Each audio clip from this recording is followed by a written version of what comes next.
Welcome again to Faces of Sterling. I'm your host, Terry Ackerman. Before we get into today's segment about the vault, I just want to state that this is going to be my final episode as host of Faces of Sterling.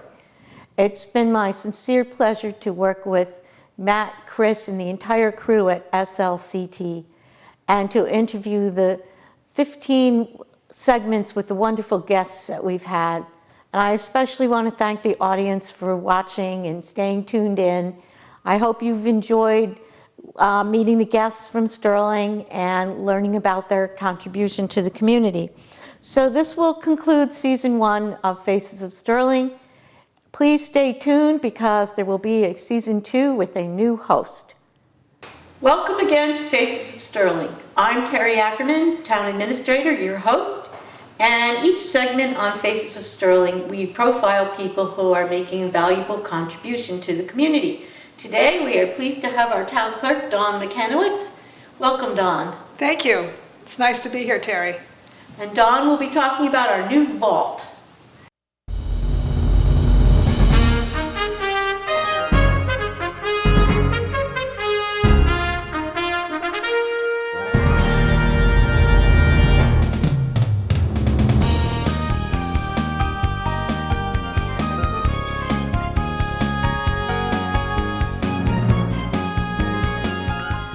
Well, congratulations. The vault has finally been constructed in 2013.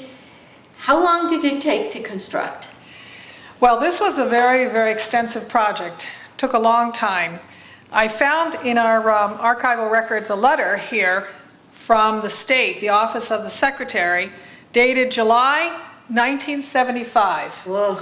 This letter was addressed to Lois Seifert, the town clerk at the time, and she received this report, a rather extensive report, requesting that the town of Sterling build a vault within 1 year. Of 1975. Wow. 1975. Wow. So once you finally broke ground, then how long did the construction take? Well, we broke ground in February of this year, 2013.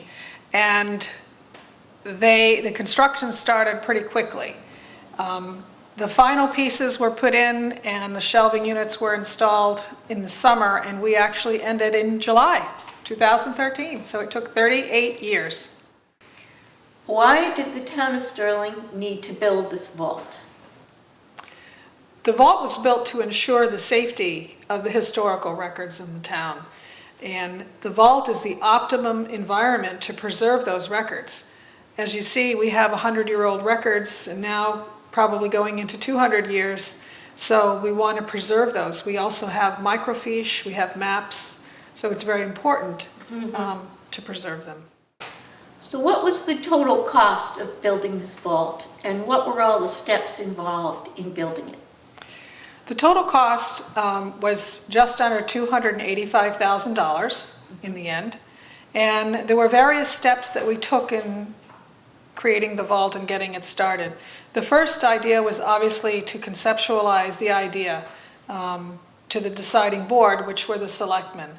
And when we came to the selectmen, we explained that this was a state mandate and this was required, and they then gave the appointing authority and appointed 3 members to a committee: Donnie Murray, Mike Padula, and Russ Philpott, who was also a selectman at the time.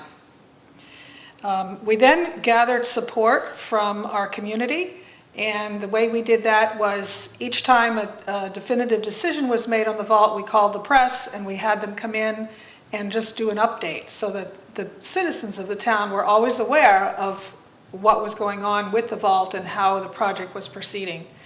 The next big piece was to inventory all the records that were out there in the various departments. So we had to really determine from each department head which were permanent records, which were semi-permanent, and then gather that information in order to decide really how big the vault could be. Right. In the end, we did decide that the size would be 25 feet long, 10 feet wide, and 8 feet tall. And those were the final determining factors, and that's the size of it today. There is a specific what they call a retention schedule that is mandated to us from the state. Right. That gives us the idea of which records are actually permanent and which records are not, or semi-permanent. Some records can last 10 years, we have to keep them, and then we can dispose of them through the state. So we did go through that as well. The last piece in building the vault was location. Mm-hmm. And again, as we've talked about in the past too, the determination of location had to be dependent on proximity to the town clerk's office. I, as the clerk, am the custodian of the records, and all the town clerks are custodians of all the permanent records. Mm-hmm. So we track them and index them, and it was important to keep it as close as possible to the clerk's office. So in Sterling, we determined 3 locations in the beginning. One was in the front near the foyer, near the senior center entrance, right. Off that end of the building. The other was actually in the back of the building, just off the clerk's office. And the third spot, which is the one where we built it, was right off the hallway at the end of the building to match the other side of the building, so that when you drive into right. the town hall, there is a balance there. Right. I think the average person may not understand why a vault is so complicated and expensive to build. What are the legal requirements? Well, there is a state law. Mass General Law, Chapter 66, in Section 11, requires us to provide a vault for the safekeeping of our public records. Mm-hmm. But in addition to that, there is a fire-resistant component. There's a 6-hour rating for the walls and the door to the vault. In Sterling, there's a history that back in the 1700s, the records of the town were burned in a fire. One of the town clerks had the records in his building, and they were all burned and lost. So that's an important component. Wow. The building itself also has to be ground supported, so you couldn't put another room underneath the vault, and it has to be structurally separated from the current building. So all those can add to the cost of building the vault. What type of records are going into the vault? So in the vault, some of the permanent records that are required are all the birth records, marriages, and death records of the town mm-hmm. and the town residents, the historical documents of the town reports, and we have also maps, zoning board, planning board permits and variances. We also have the election ballots. Mm-hmm. We have all the payroll records. Mm. So there are many, many different documents that are required to be in a permanent storage facility. So give us some examples of some historic documents that are in the vault. So our oldest record that we have found in our vault in Sterling is 1794.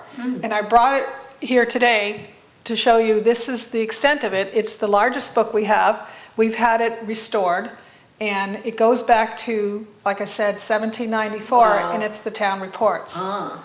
Above this is what it looked like prior to restoration. I have another sample of an old book. As you can see, the binding is broken, and it really needed some restoration.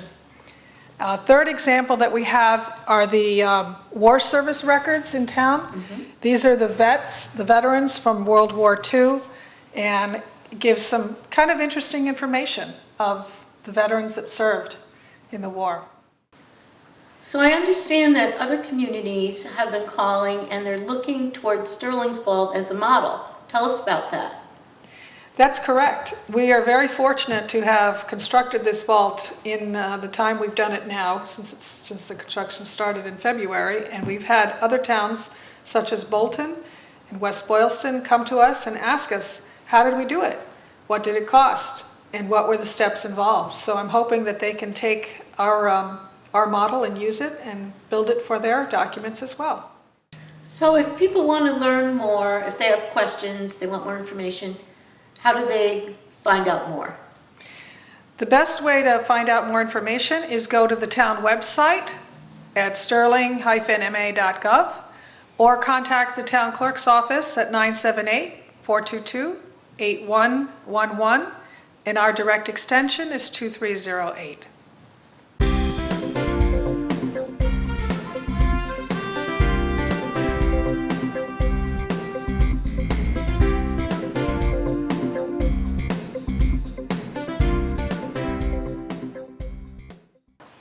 Again, congratulations, Dawn, and thanks for being on the show today. Thank you very much, Terry. I appreciate it very much. And I want to thank the guests for watching, thank the crew from SLCT. I'm your host, Terry Ackerman, Town Administrator in Sterling. See you next time.